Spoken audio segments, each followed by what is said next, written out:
I'm going to do a little watch with me on this video about borderline personality disorder. And I haven't watched it, so this is going to be new. Cool.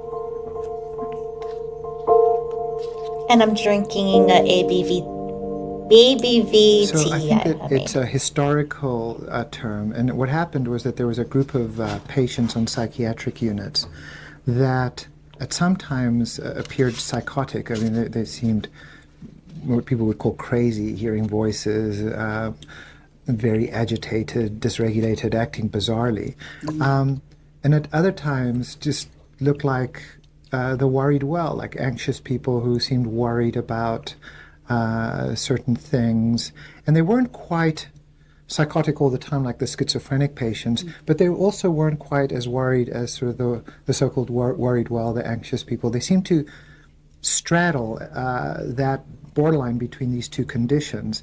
And it was hard to tell when they were going to be in one camp or another because they seemed to switch back and forth. And so, because they didn't Yeah, fit neatly into this category, the term borderline came up. that's important. A life worth living with this condition. The actually the research is very positive on borderline personality disorder. It's considered a good prognosis diagnosis that the natural course of borderline personality disorder, when it's not complicated by things like trauma and substance abuse and things like that, is that the vast majority of people will get better. That means that they won't meet the criteria. On the other hand, they may have difficulty in relationships and finding jobs, but their ability to regulate their emotions might improve over time. Um, that to me was never good enough. That we wanted an ability to have much richer, much more fulfilling lives. And Dr. Linehan's idea of dialectical behavior therapy with developing a life worth living, authentically having a life worth living, was really the task. And this is where I started to drill down on some of her treatment in terms of DBT and really realized how core mindfulness was to developing this life worth living. We're working with much younger kids. I mean, hers were all adult patients. We're working with much younger kids, and we're seeing much more optimistic outcomes at this point. No other psychiatric disorder is going to give you 80% remission in 6 years. Nothing else. So that, in and of itself, is already a better outcome. Yeah, good to hear. So it's not so much just abandonment, and I think that most of us would fear abandonment from the people that we love and care for. And so there's nothing wrong with fear of abandonment per se.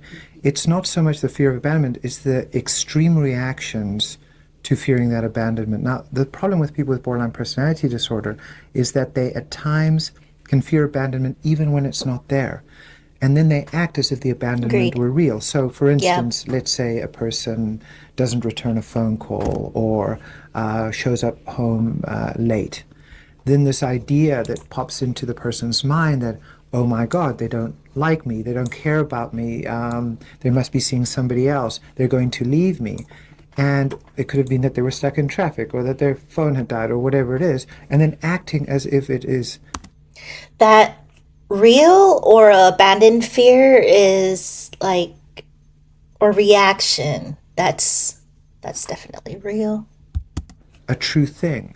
And then, so it's that not only the fear of abandonment, but it's fear of either real or imagined abandonment. And then it's those frantic efforts. And that often becomes relationship destroying because then they start incessantly texting or calling or begging and those sorts of things. And it's very confusing to the other person because they say, I had no intention of abandoning anyone. I don't even know what you're talking about. And you're behaving in these ways. And that can be very off putting. So it's that clinging nature. That becomes problematic and relationship destroying.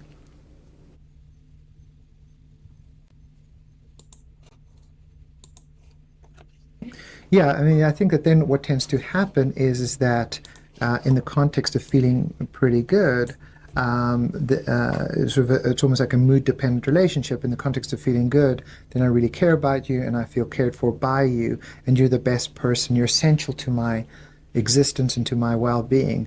But then when I'm feeling a little bit upset or dysregulated and I'm not liking you all that much, all of a sudden that essence is just taken away, and then I can rapidly turn on the person who I cared about so much. And it's because that feeling has suddenly gone, and that connectedness has gone, and to the person on the receiving end of the relationship who may not be as emotionally intense, it's very, very confusing because all of a sudden, you know what, yesterday we were the best of friends, the best of lovers, the best of parent children, whatever it was, and all of a sudden I'm this awful, terrible person that you hate and you want to get rid of and all of these sort of things. And then the person might say some pretty mean and horrible things in those contexts.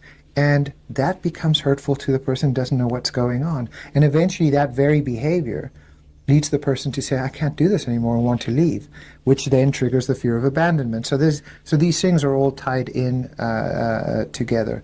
And this idea of really paying attention to, wait a second, the same person that you're hating is the same person that you loved yesterday, that these are just qualities in all of us. And sometimes we get it wrong, sometimes we get it right, but to hold someone in a much steadier point of view than seeing them in these extremes of like tremendousness, wonderfulness, and terribleness.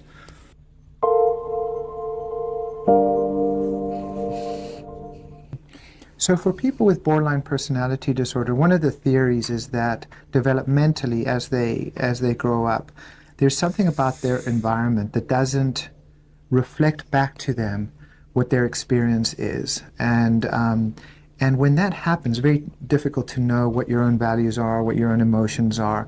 And so you're always looking to the outside to try to say who you are and how to be. And so many of these young people, certainly what we see is that they take on the trend du jour, the emotions du jour, or whatever it is. Now, a lot of people say, well, that's just normal adolescence, because adolescents are constantly changing their values. But that is developmentally normal for typically developing adolescents. But for people with borderline personality disorder, it's this desperate need to find an identity. And it's very unsettling for them because they just don't know where exactly to land. And if you say, who are you? Who are you? My name is Big Snoop Dogg, and I'm the king of the West Coast. If you don't know, you do now. Bow wow. Tell me about yourself. What are your enduring traits? What are your enduring wishes and all of that? It causes them to flounder and to be very unsettled because they can't really answer that question. And then this sort of need to fit in comes in. So whereas it won't unsettle the typically developing adolescent, for a person with borderline personality disorder, it's a very unsettling experience. So I'm gonna pause that. Like, I remember when I was a child, again, I just felt like different from everyone else, and I just felt emotions so much more strongly than anybody in my family. And, back to that identity thing, my inner world was not reflecting my outer world. My outer world was, and it kind of hurts to talk about this because I feel like I don't want to say that I had a bad childhood. I don't think I had a bad childhood. I had some pretty traumatic events happen in my childhood. Um, but when I look back at my childhood now as an adult and I'm reflecting all of this stuff, I didn't feel like my home life was as loving as it appeared to be on the outside, and my inner world was not reflective of that. That makes a lot of sense because I always felt like invisible and unseen and unheard. And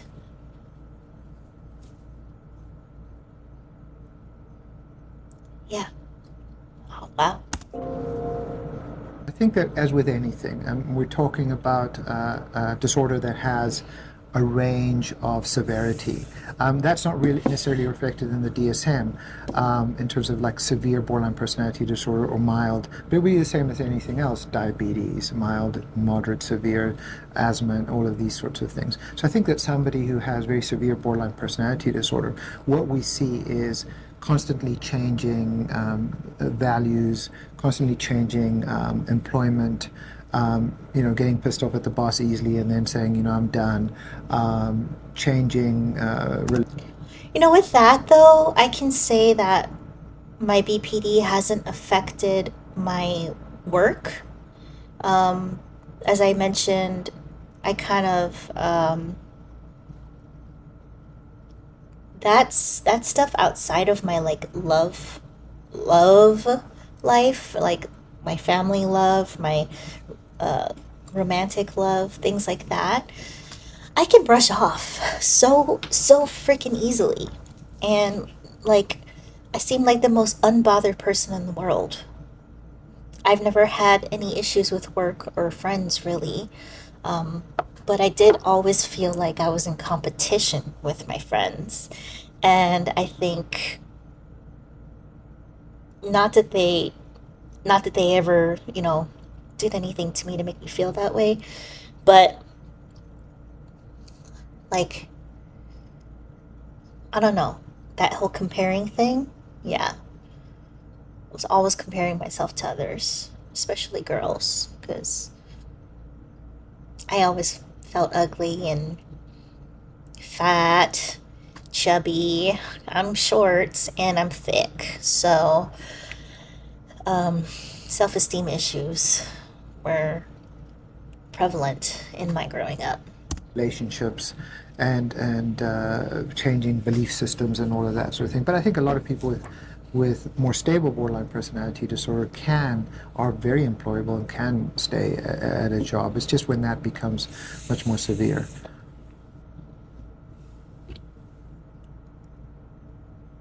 These impulsive behaviors, as described, are typically in the context of impulsive behaviors that are potentially dangerous to the person who does it. And so adolescents might be impulsive in the sense that they, might sneak out at night or have a beer when they shouldn't be having it and those sorts of things. And maybe those things are just developmentally more normal. In people with borderline personality disorder, there's an extreme of impulsivity, so dangerous driving, dangerous sexual encounters, dangerous drug use. So there's an extremeness to these impulsive behaviors. And often these impulsive behaviors are not out of developmental curiosity. Oh, I wonder what it would be like to have sex or use this drug or whatever it is. But it's often an attempt to regulate how they're feeling in the moment. So when you're feeling abandoned, sometimes having sex with a stranger might be nothing to do with having the sex, but wanting to be close to someone. But in order to do that, it might be having sex, or not that they're necessarily interested in how they, alcohol or the drug, but they like how it changes their own emotional experience. So often the function of the behavior. Oh yeah, it definitely it's numbing. It takes the pain away, more bearable. Is very important to look at, and it's also just how extreme those behaviors can get.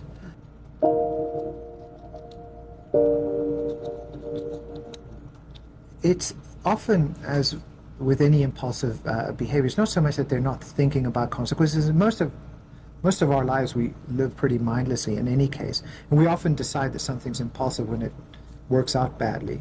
I often ask the question, what's the difference between impulsivity and spontaneity? Often we make that distinction based on outcome. Because somebody who's spontaneous will say, oh, let's go and do this. It has this quality that it happens much more quickly, and a lot of the thinking about the consequences come in the aftermath of whatever's happened. But in that moment of desperation, the need to change how they feel makes it, whatever the behavior is, feel like the right thing to do. Mm-hmm.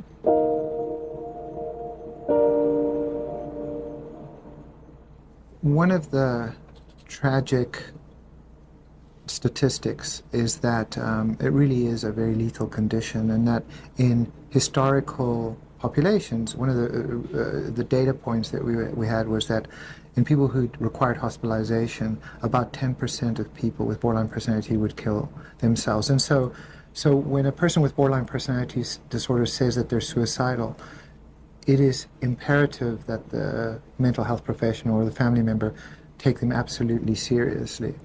Um, and a close cousin to suicidal behavior is self-injurious behavior. And I know that when I was trained as a doctor, a lot of people would come in with self-injury, and they'd often be left to be the last people in the emergency room to be treated because it was considered to be manipulative, attention-seeking, quote unquote, a cry for help. And You know what, and honestly, I hate that stigma because I can honestly say in the times that I don't want to say suicidal. I can think of one time where I don't know if this was an attempt. I've never even told anyone this before. But when I was in high school, my my ex-boyfriend cheated on me, and he started seeing someone that we both knew. So the girl knew who I was, and she knew that we were together. And I ended up trying to befriend this girl. And I didn't try to, I actually did. We're still friends to this day. And people, they didn't understand why I did that. And I did it because it was an attempt to make myself feel better about the situation. And there was this one time where a bunch of our friends were going to go hang out somewhere, and they were meeting at this music shop or record shop.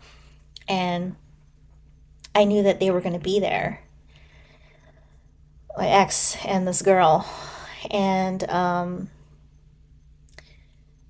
but I had taken a handful of Tylenol, um, and swallowed it, got in my car, and I drove about an hour away from my house to where they were. And I remember feeling like a little woozy. I wasn't thinking that what I did would possibly end in a bad situation. It could have potentially. I don't know if taking a handful of Tylenol would have. I don't know what that would have done, but maybe created liver damage, I guess. But um,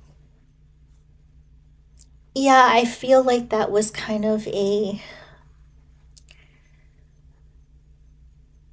an attempt, but not. I can't. Now that I think about it, it kind of was an actual attempt there because I was feeling so bad and I wanted it to end. And I never told anybody that before. I've never said it out loud. It was something I kept to myself. And,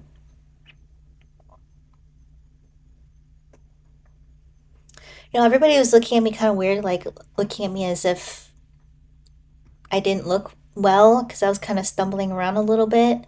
But eventually I felt fine. But the fact that I did that, knowing potentially that it could have ended in a bad way, and then got in my car and drove, and like, oh, Katie.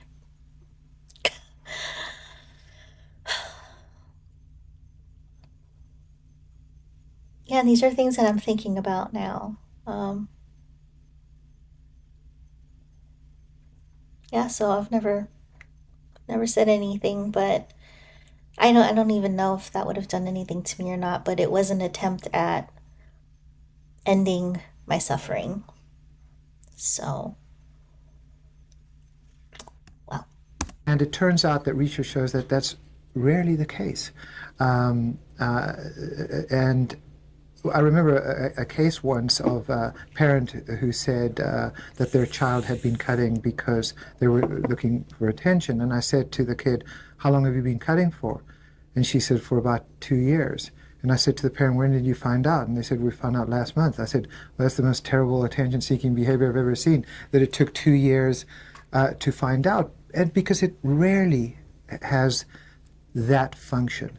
Most often, the function is to remove intense psychological pain. And if you can put yourself in the position of somebody who would prefer to self-injure through cutting or one of these other behaviors than to deal with intense psychological pain, it begins to give you an idea of how much psychological pain they must be in, that this feels better than that. Because I can't imagine cutting myself, or if I do, I cringe at the idea. But to be in that much pain that that's what you would do must mean how awful. It really is a reflection of how awful it is for people with borderline personality disorder. Hmm. Yeah, so I think a lot of people who come in have been incorrectly diagnosed with something called bipolar disorder.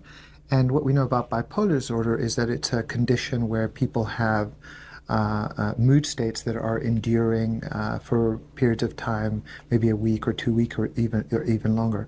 What's distinct about people with borderline personality disorder is that their mood states tend to be much briefer, sometimes minutes, sometimes hours, rarely longer than a day, and they tend to be reactive in nature. So they tend to be precipitated by something that's happening either interpersonally between me and somebody else, some experience that activates my emotional system, or something intrapersonal, which is a way I think about myself that triggers an emotional response. And that emotional response tends to be very quick and tends to be very intense. And then when they have that intense emotional response, they tend to take longer to get back down to their baseline. But because they take longer to get down to their baseline, what can happen is that if something else happens, there it goes again. There goes that emotional intensity. And Yeah. all too often, it can lead to others saying, what the heck? The other person didn't call you, or so what that you gotta be, it was just a small test, or whatever it is. And it just leads people to feel, first of all, misunderstood, but then others don't understand why they've had these huge reactions.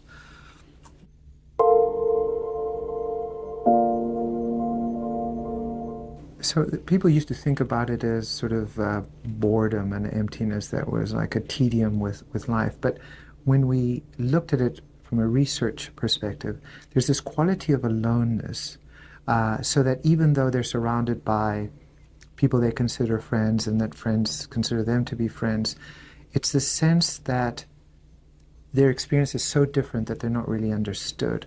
And so imagine being a person who gets dropped into a village in a foreign land. They don't speak your language, they don't eat your food, they don't understand your experiences. So, well, how could you be alone?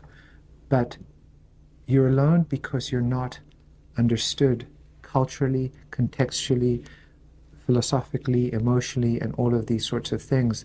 And so it's that kind of an experience, because your emotional experience is so intense, because your activity is so much. How do you explain that to someone? And it's a misunderstanding, a lack of connectedness along those ways.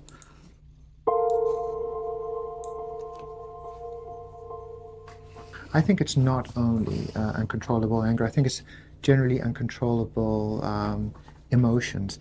Typically, that kind of anger is what we would now call a secondary emotion. And a secondary emotion is an emotional response to an emotion. So often what we find is that these kids are really sad. Maybe they're feeling guilty and shame, but those emotions are intolerable. And so what they tend to do is lash out instead. Sometimes they are angry, not to say that anger doesn't exist, but it's much more complicated than just anger. And again, anger is certainly what gets people's attention, because there's yelling or screaming or fighting. And when somebody's feeling shame, that typically doesn't get to the clinician's you know, rooms. But anger does, because teachers, co-workers, parents complain about, this rage, and often it seems to be precipitated by the smallest of things. But if you think about someone with a peanut allergy, a single peanut can precipitate a massive reaction to the person with a peanut allergy. That is a great way to explain it. Whereas to someone who doesn't have it, they'll eat a peanut and nothing happens to them. So that's that kind of experience.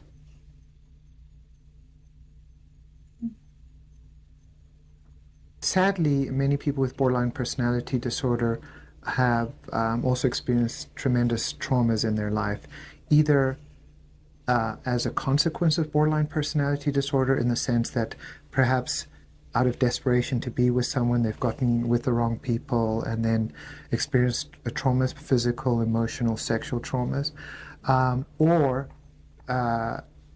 they experience these traumas because they're very sensitive, and then they use behaviors consistent with borderline personality disorder in order to try to regulate those emotions. So sometimes it's a chicken and egg problem, but you often see, and certainly in our research, with people with severe borderline personality disorder, that somewhere between 30 and 50% have had definable traumas.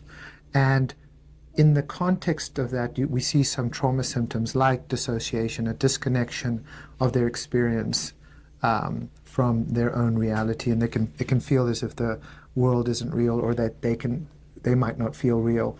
And the paranoia often has this quality of sort of attribution of people's intentionality, kind of, oh, I can tell that you don't like me, or something along those lines. And like with many of the symptoms, these things tend to be transient and often during moments of high emotionality, but then when it begins to settle, it seems to dissipate. So it's not an enduring paranoia as in schizophrenia or paranoid personality disorder or something. Temporary. Self-loathing. I mean, it's not in the DSM. Yet one of the things that one of the criteria, one of the symptoms that I see in many people who have difficult to treat borderline personality disorder is this intense self-loathing and self-hatred, and a belief that no one could possibly love them. And I remember having a group once with kids who really liked each other, all of whom believed they could not be loved. So I said, well, how can this very interesting paradox exist, that you all say that you're unlovable and yet you love everybody else in this room? So what's happening here? And it's so entrenched that they can't even label it as a thought or as an experience. It's not, I think that I am unlovable, it's I am a hateful person, in the same sense that they would say I am a woman. So it is fused with their identity, and it's much more difficult to treat than a lot of the externally obvious behaviors like self-injury or drinking or something like that. It's sort of undoing years and years of self-assessment and self-reflection and self-labeling to try to get them to not believe that anymore. Rewiring of the brain. That's a tough one. Again, judgment, as with abandonment, as with intense relationships, are all can be part of a normal life.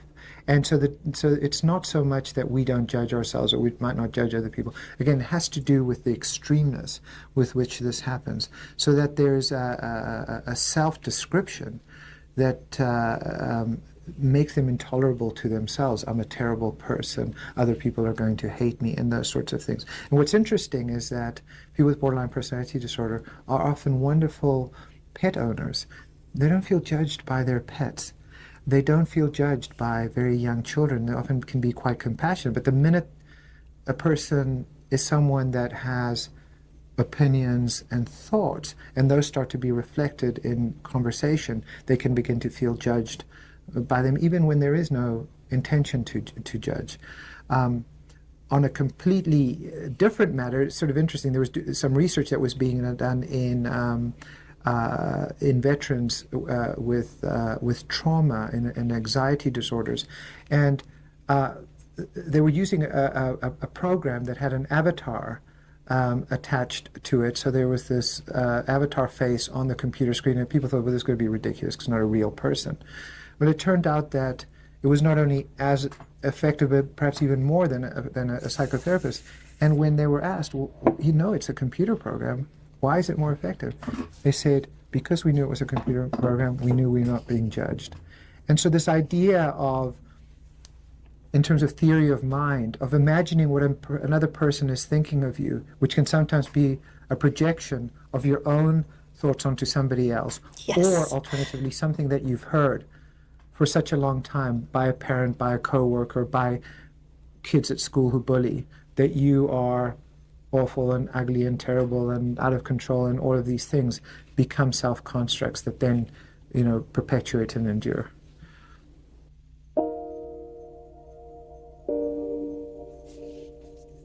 Historically, we talked about the genesis of borderline personality disorder, that people were either, appeared psychotic or they appeared neurotic. And so what would happen is that they were very, very confusing to psychotherapists. And back in the day, medications didn't seem to be doing anything. Not that they seem to be doing anything today per se, but the treatment of the day was psychoanalysis, and we are pretty clear that traditional psychoanalysis did not work. And so therapies because they didn't work, they often became patients that therapists did not want to treat, because otherwise they'd have this group of patients who just weren't getting better, or they would seem to be getting better, but then fall apart and all of that. So there weren't. But, thinking about that, like, wouldn't you, and I'm not a therapist. I would like to be one. Um, if you have this like group of patients that are just not getting better, wouldn't that be kind of a push to try to figure out what was really going on, instead of being like, I don't want to treat you anymore. Um, I don't know. Maybe it depends. I don't know. Effective treatments. In contemporary times, there are lots of new treatments. There is dialectical behavioral therapy, cognitive behavioral therapy, mentalizing-based therapy, transference-focused psychotherapy, schema therapy, cognitive analytic therapy, a program called STEPS. So all these new therapies, and they're being studied. The one I like most certainly is dialectical behavior therapy, because I think it's got the most research and most evidence base. But even dialectical behavioral therapy, Churchill said about democracy, it's the worst form of government, but for all the rest. It's the same with DBT, it's the worst form of therapy except for all the rest, so that it really does help. But there's a group of people who don't seem to benefit from it. And then certainly the question of, do you switch therapies or not? And a lot of that is being researched in the same way that maybe one medication works for one person and another one doesn't, or one antibiotic works for one person and another one doesn't. So are there characteristics of people for whom one form of therapy is going to work and not other people? And so I think that Honestly, I think that, if you, in my experience, I'm just speaking in my experience, but if I really, really want to do something, if I really want to get better, and, I'm going to put my mind forth to that, and I'm going to allow things to try to work. Um, so my question being is like, maybe for the people who aren't getting better, are you feeling forced to get better, or is this something that you're choosing to do on your own? Because I feel like when I'm forced to do something, I don't enjoy it. I have to be, I have to put myself in the position. Like, example, like if like right now, I'm, a little chubby at the moment. I stopped going to the gym, and my diet hasn't been the best and my sleeping habits haven't been the best because I live on the road, and it's adjusting to that lifestyle. But like if someone's like, "Oh, you should go to the gym and work out and exercise," like, no, I'm not going to enjoy the gym as much as if I wanted to go myself and it was like my idea, because that means I'm ready for it. You know? Does that make sense? If I had a child who had borderline personality disorder, I would certainly want them to start in dialectical behavior therapy just because the evidence for a lot of the behaviors that we've been talking about is the most robust. But having said that, there are, for instance, another form of therapy that I really like tremendously is called MBT, mentalizing based therapy. And Excuse me. that has also a robust research base to it. Not so much in adolescents. I typically work mostly with adolescents, and I think that the research is best for DBT in adolescents. But it doesn't address all of the problems of borderline personality disorder, and I think that we can learn a lot from some of these other treatments. Another question that some have asked is, well, if MBT works and DBT works, and you just put them together into a new form of treatment, and there's no evidence that putting two evidence-based treatments together will create an evidence-based treatment, although it's possible that it might. It might. A hybrid. So that's a very important question. I think that one of the things that we find out is that the average tenure of a DBT therapist is about 3 years. And it seems to be a function of two different things. One is burnout, and that is that working with self-destructive, self-injurious, suicidal people with emotion regulation problems who are potentially going to idealize and devalue you over time can take its toll, especially if you're working alone in the community with very little support. So one thing is burnout, and you want to have a system of care that's going to support the therapist as well. The other thing is that unless you're in an environment that is going to continue to reinforce learning and continue to teach, it's easy to start to forget some of the techniques that you've learned, or think about how to apply them in context. So I think that having an ongoing practice is critical to being able to maintain good DBT treatment, as well as having a group of people who are going to be able to help you out. Support system. Yeah. I think that it's very, very difficult to treat something without awareness. I mean, imagine that you go to your physician and you say, there's something wrong with me. And they say, well, what is it that's wrong with you? And I say, well, I don't know, I just don't feel very well. Without a more accurate description, who knows? Who knows what the treatment is that you're going to be?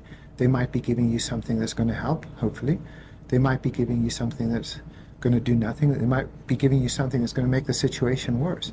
So in order for you to drill down on what it is, you'd say, well, I think it's in my stomach. Okay, well, now we've isolated the organ, and what is it that you feel? I feel like a burning sensation. So, okay, well, now we're thinking, well, maybe it's an ulcer or something like that. We can do some tests for it. You begin to drill down by being more descriptive of what it is that's going down, what's going on at any given point.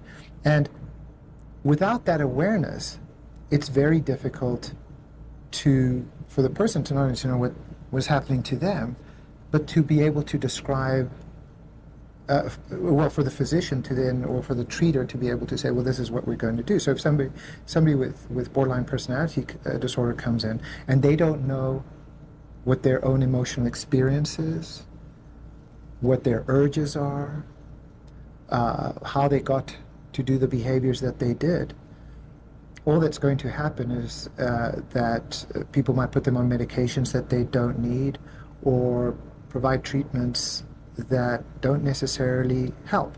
And so this idea of mindfulness is twofold. One, for the patient to be able to really drill down on what is actually happening to me right now.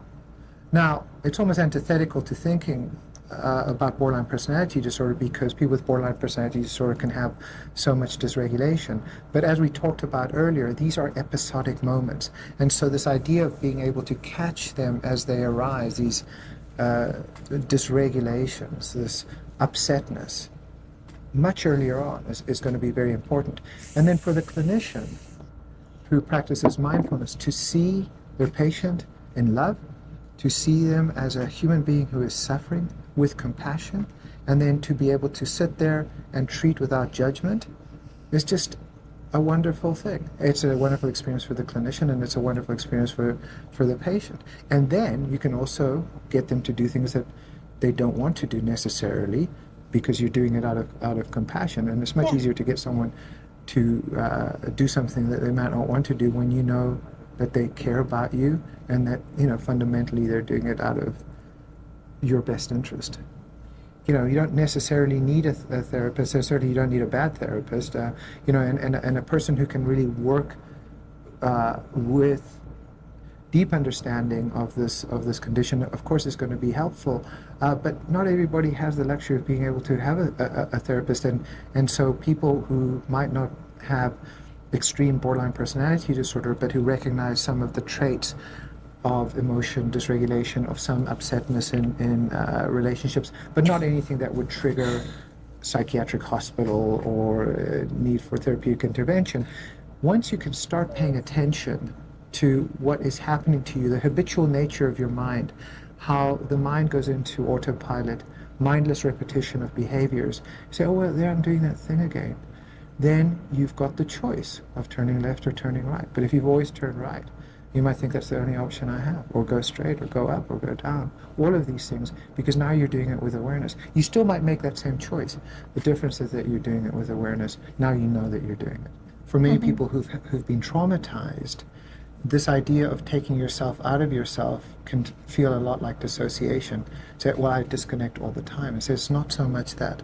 It's observing yourself in action as if you were your own observer. Sometimes with people with trauma, the problem is that by observing that in quiet states, it allows for very intrusive memories and flashbacks and very difficult experiences. So you have to modify how the mindfulness is practiced, because it can be tremendously useful for many of us, and for people with borderline personality disorder or not, to be able to have that capacity for self-reflection, self-awareness, to be your own observer. But for some people who have terribly intrusive memories and very painful ones, that action can scare them from mindfulness. And so the idea in that context is simply to observe something else, to see the quality of paying attention. When you're drinking a cup of tea, you can just be sipping at it while you're talking to me, or you can just drink a cup of tea.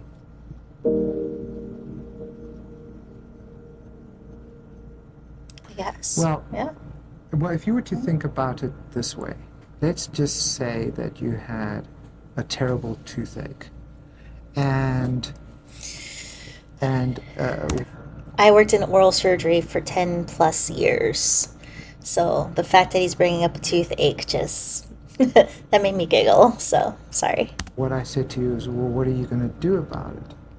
So you said, well, you know what, I was prescribed a very powerful painkiller some time ago. So what I'm going to do, I'm going to take that, so I don't have to experience the toothache anymore. So I say, okay, so you take this. Or you can say, you know what, I know that if I go and run or do something else, go and see a movie, that I'll be able to distract from it, so I don't have to pay attention to it. That what then happens is that in the long run, all that's happening in that process of this toothache is that the tooth is getting more and more rotten, the hole is getting bigger, and eventually, you're going to have this jaw that's infected, and it could get really, really bad. And so avoiding dealing with it through some distraction, taking medication, some other short-term way, means that you aren't going to get that tooth out. And so by not distracting, by paying attention to that tooth, you say, wow, there's something happening with my tooth. I can pay attention to it and say, well, now I need to go and do something active, like go and get it removed, for instance. But you're not going to do that if what you're doing is constantly avoiding paying attention to it. Or let us imagine this. You walk into your bedroom and you hear this noise. And you know what it is, but it scares the living daylights out of you. And so you sit there frozen, or you run out of your room. That what the better thing to do would be, if your room is dark, is to turn on the light. And what happens when you turn on the light? Well, then maybe there is something terrifying in there. And then running away or doing something is justified. But you might remember, oh, we bought a pet puppy the other day, and it was just rustling around on the carpet, and it's okay, nothing to be frightened about. And so by turning on the light, you're shining awareness on what is. And so mindfulness has this quality of shining the light on an experience, something that is causing emotional upsetness, that is causing suffering. And that by doing so, it gives you more information about what you can then do after this. For people with borderline personality disorder, the problem is that they either avoid experiencing that, and avoidance is putting the lid on the boiling pot of water. It gets worse. Or they do behaviors that make their situation worse and then continue to suffer. So, for example, if they self-injure, and then they feel guilty about that and shame about that, and then they're suffering even worse. So both of those situations, either expressing some behavior or repressing some experience, leads to more suffering.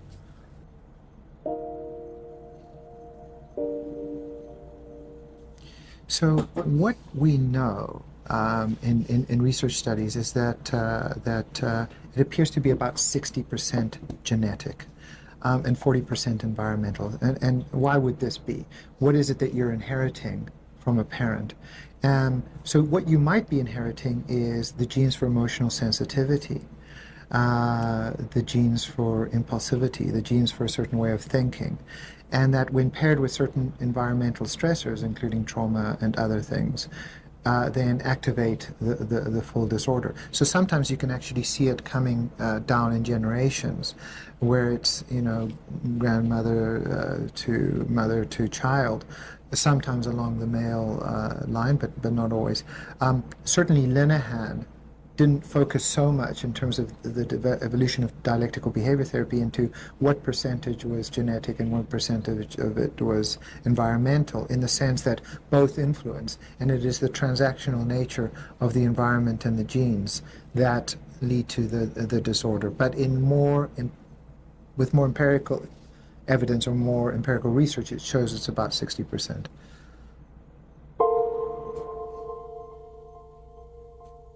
In terms of impermanence, one way to sort of think about it is, imagine a cube of ice, and you are sitting in a very cold room that is below freezing, and that cube of ice just stays the way that it is. And then you walk outside, you change the environment, and you move that cube of ice over a hot surface, and very rapidly it changes not only to water, but it changes to steam and other things like that. But where has all that gone? It's gone, it's changed in its nature, but all those molecules and atoms remain and persist.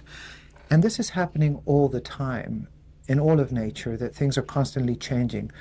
Atoms are spinning, and electrons are spinning, and molecules are forming and reforming. And so that when we think about a thought, the same thing is happening with thoughts. Why do they feel so permanent? And Einstein had a thought about this, and he said, your hand in the hand of a pretty girl for an hour feels like a minute, but your hand on a hot stove for a minute feels like an hour. And so that when a thought is paired with a very painful emotion, it can feel like an eternity. And so often with people with borderline personality disorder, they seem to be unable to tell a story linearly because they're not seeing it through the lens of time. They're seeing it through the lens of emotions. And so what might have seemed like 10 minutes. That was exactly like how I was reiterating my story earlier.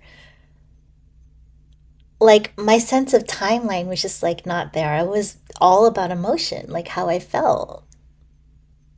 How To you, to somebody who's emotionally intense, might seem a lot longer. And, but everything will change. It will change. And it's knowing that can be very helpful. Now, if you've got borderline personality disorder, it can be tricky because what they'll say back to you is, well, then, I felt happy yesterday for 5 minutes, but I know that that's going to change because you're telling me about change. And so that's also true. And it's the idea of then just being to be present because this moment neither has a beginning nor an end. It's just this moment. So just be in that moment. Um, and it does get tricky. The other idea that's very important is that emotions, if you look at them at a neurobiological level, last for 10 to 20 seconds. And you can see this in an infant. It's very, very quick. You can see them get angry, and then you distract them, and then they're happy, and then you steal their ball, and they get angry again. And it's, you can see how quick it works in the brain. So why do they stick for so long? They stick for so long because they're tied to strong emotions, and it's uncoupling that will allow the thought and the emotion to pass.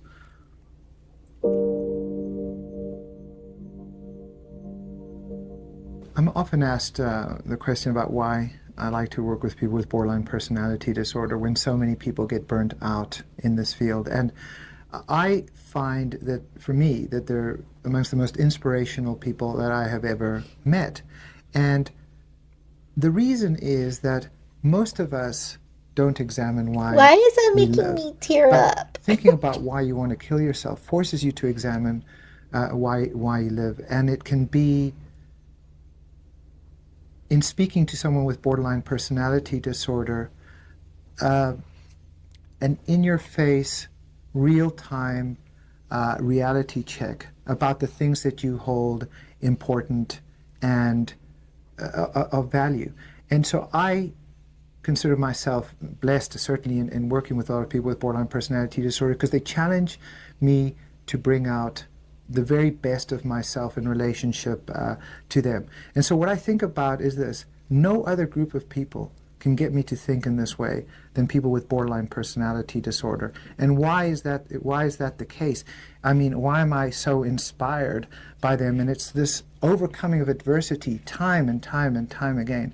And so Transformation after transformation after transformation. I remember asking myself, I was like, how many times am I going to have to reinvent and transform myself? Like, I'm tired. I think these incredible people who don't even see it in themselves.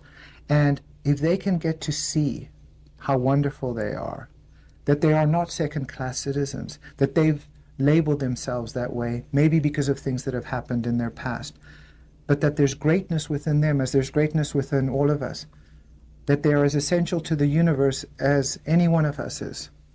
Because without them and without us, the universe is not the same universe. The universe cannot be the same universe without either one of us. And so once they can see their own essential goodness, which is within all of them, then what we see is magnificent change and magnificent contribution to society. And this idea of bringing mindful awareness to this essential goodness and really turning on its head the messages that society and a lot of their early upbringing may have given them, and see someone flourish is beyond exceptional, not only for the therapist, but for them as well.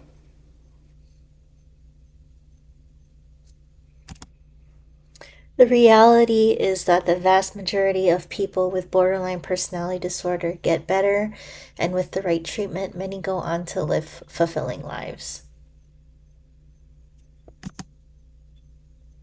I really like that.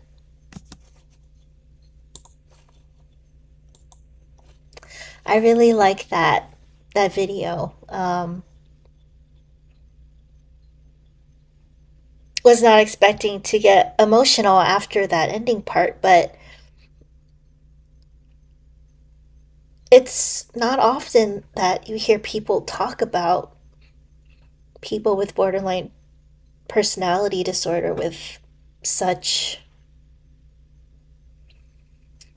kind words like that.